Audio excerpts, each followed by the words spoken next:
And I will mute myself. So what I'm going to go through is just how to set up a VirtualBox. The OS is going to be Ubuntu.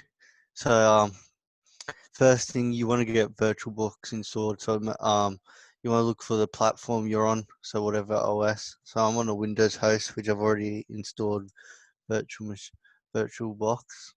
Um, and then you want to get the ISO file. So you usually just go to download the desktop version if you want to use the desktop version, and then just download it.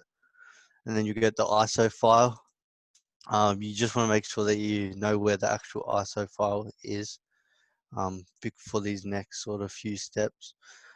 If you name um, put the name as the same as the OS, it will actually automatically put the type in the version, which I thought was pretty cool with VirtualBox. I know with VMware it's not like that, but VMware's a little bit easier to use. You've misspelled Ubuntu, by the way. Ubuntu. It's all right. Um, and then most of these you just keep default. And then to actually get the ISO to direct properly, you have to go to the settings and then storage, and then click this disk image. And you want to click this disk image, and then you want to choose a disk file. Oh, that's right, I moved it earlier. So my disk image is Ubuntu in local disk, but usually will be in your downloads.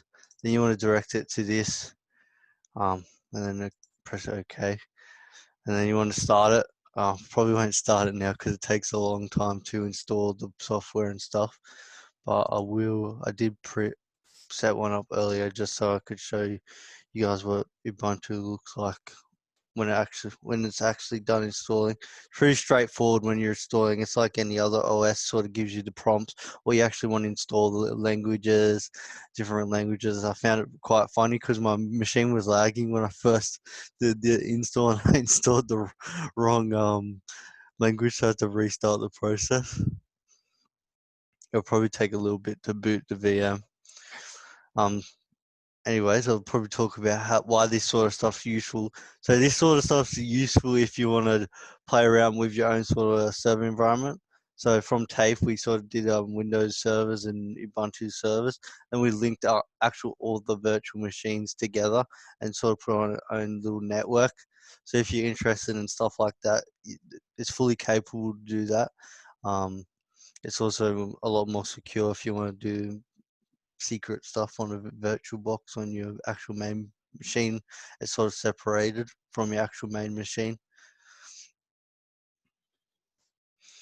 Oh, I don't know how long it's going to take to boot. Oh, yeah. Oh, also, don't forget your password, because that's one of the most important things, because you won't actually be able to gain access to a command line or anything if you forget the password, I'm pretty sure.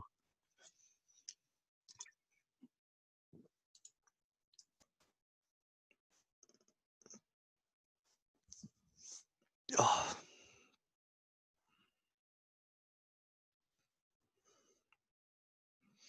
If you guys have any questions, feel free to ask, because it's going to take a while for this to boot.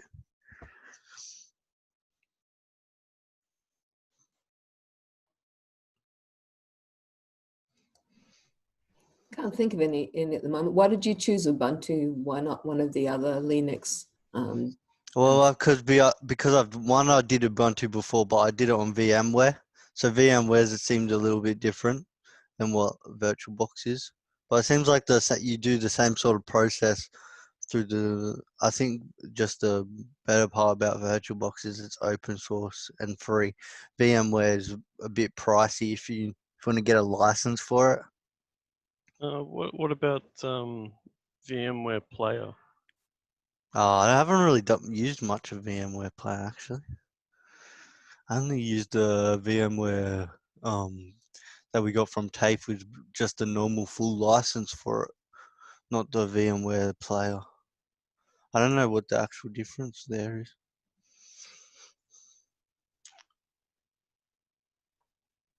From what I've noticed, mainly speed. in Yeah, response times. I have noticed that. Yeah, VMware runs a lot faster than what VirtualBox does.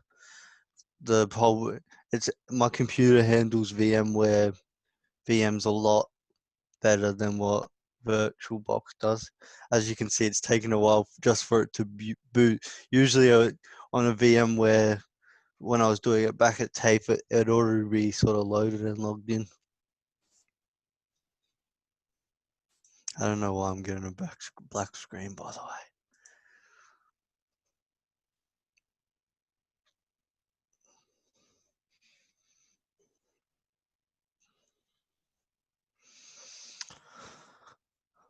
And this is the beautiful Ubuntu OS, a nice Panther.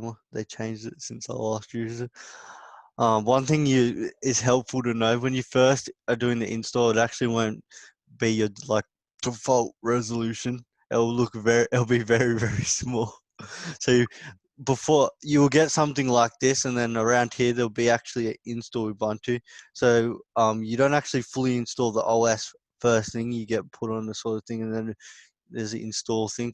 My personal suggestion is to actually change the resolution first, just so you can actually see the packages that are and stuff that are being installed. Because if you run into any troubleshooting errors, you're actually going to be able to see the error.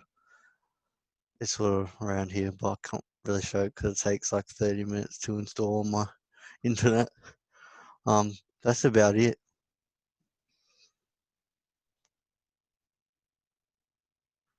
Is that all there is?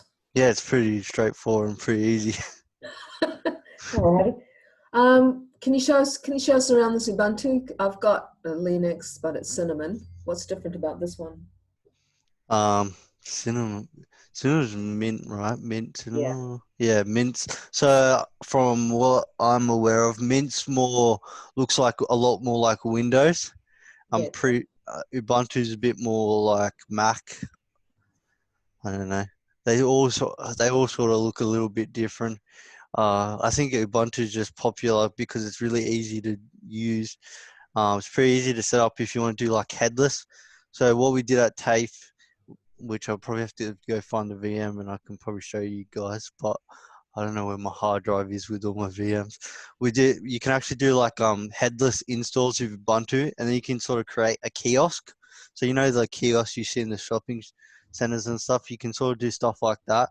It's very like lightweight, the operating system, and you can sort of deactivate Firefox and all that sort of stuff and not give access, so people have less access on that machine. It's a lot easier to set up like a headless Ubuntu machine than what it is for like a Windows or something. Alrighty.